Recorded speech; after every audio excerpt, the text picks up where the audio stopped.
morning. So many people face so much adversity, so much hardship, a lot of which is caused by ayin hara, the evil eye, jealousy that brings on judgment. And it's what's described learned from what Bilam, the wicked prophet, wanted to do in doing the opposite of blessing the Jewish people. He tried to look into their tents, and he saw that actually they were aligned so that they didn't peer into each other's tents. People don't interfere with other people's lives. People don't pay attention to things that are not relevant to them. And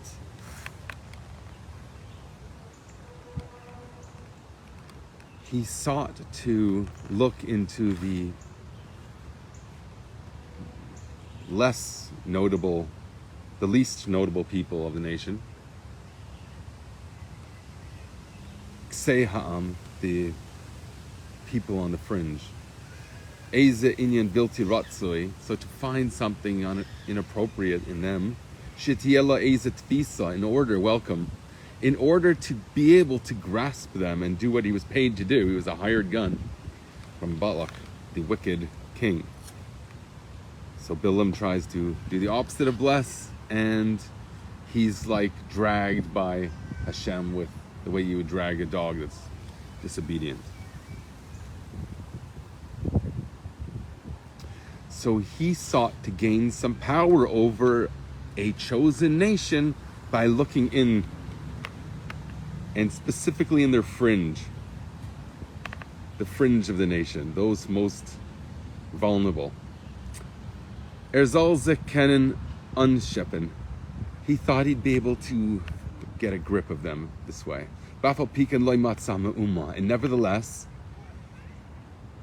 he didn't find anything. There was nothing to see. Nothing inappropriate, certainly nothing that he should have been sticking his nose in. Bilam, the Einai Ra, it says he had a wicked eye. To the extent that he was compelled to say of every single Jew, not just as a group, that they have a merit of their forefathers that we've been speaking about, and their mothers, that they resemble the people that the founding fathers and mothers of the nation. They are a worthy legacy and continuation. And therefore, even when someone's peeking around, they'll find nothing. Even in the most vulnerable amongst us. And this is expressed in our prayer. The way it was established by these very, very wise sages in the Anshe Knesset Sagdela club.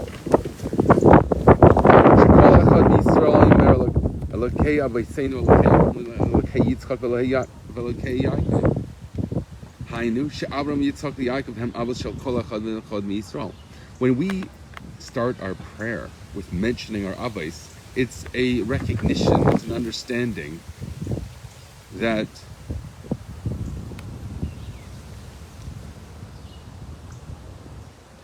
whether we're converts or descending directly from them, we have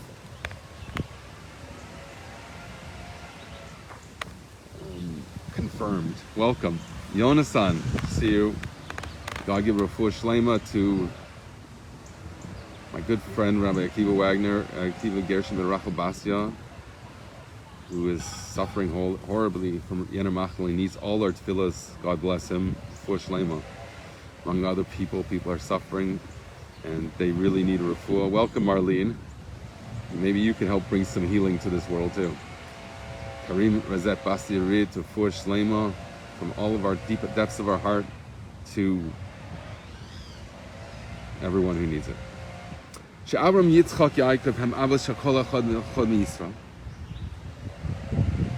That these are the fathers of every single Jew. Afilu kal shabakalim. And the lowest possible person. He too is considered, and she, the descendants of these great, great accomplishments and heroes of mankind. That this is not something that's just in potential. You see a Jew on the fringe and say, that guy probably has a really good heart somewhere in there. But I'm talking about actually, the Rebbe says here, what is fact about how they're behaving now with regard to Aveda, their journey towards infinity, towards God. As it explains in the Tanya, because it's very close to you, this thing, it's in your mouth and it's in your heart to do it. So everything on every level is something that's considered close to a Jew, not something that's very distant and a fairy tale that we inherited. That is because when you look inside, when you look into someone's tent, God forbid, I mean that's God's territory only. But when that happens, we've inherited something from our fathers that is authenticity. That when you look deep inside, you'll see that every person has some kind of dynamic with the Creator. And recognizing that we've inherited this incredible power to be authentic, that actually brings it out.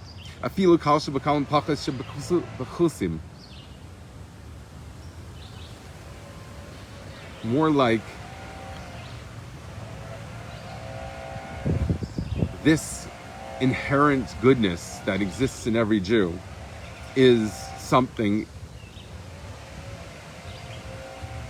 to be close to the matter, the Rebbe says. Karev alav hadavar. You approach that when you recognize that. When you recognize that, when you go deeper, even deeper than Freud, and everything's for our own benefit, you'll see that every Jew is really good in the very heart of him. But like karev stam, and not just in the simple sense it's attainable, elagam karev me'ed, but the Tanya teaches that it's exceedingly close. It's something that you just shift a switch and recognize. It's simply a recognition. I've inherited something that is incredibly great, and therefore just simply recognizing that brings me closer to it. Not just in a simple way of it being attainable, but it's me'ed, it's instantly and powerfully attained. Not just in your heart. It's not just in the heart, because the sages teach that God demands the heart. Gemara Sanhedrin. Elegam beficha, but it's also in your mouths. We speak good and use our mouths to pray and learn Torah, as we've been discussing at length here in the past weeks. But even to actually accomplish it and do it, that this is proof that this concept of, from the head of mountaintops I behold him, Elu ha'avos, identifying that with the avos, that Bilam, when he looks deep into the Jew, what does he see? He says, yes, they in fact descend from these great men, these giants that walk the earth. That exists in every single Jew, not just before you looked into the tent, but when you actually opened up and gazed upon the true identity of every Jew, you'll see that it was actually always pushing forward. It was actually present every step of the way. Even our worst moments were somehow directed by the infinite you, the soul.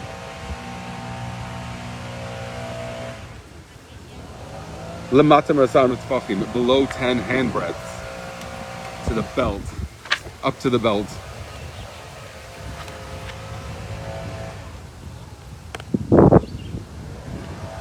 Maybe that should suffice for this morning. We got a late start. Okay, if you got it at the end, I'm sorry. We'll continue tomorrow and try and bring a lot of blessings into the world.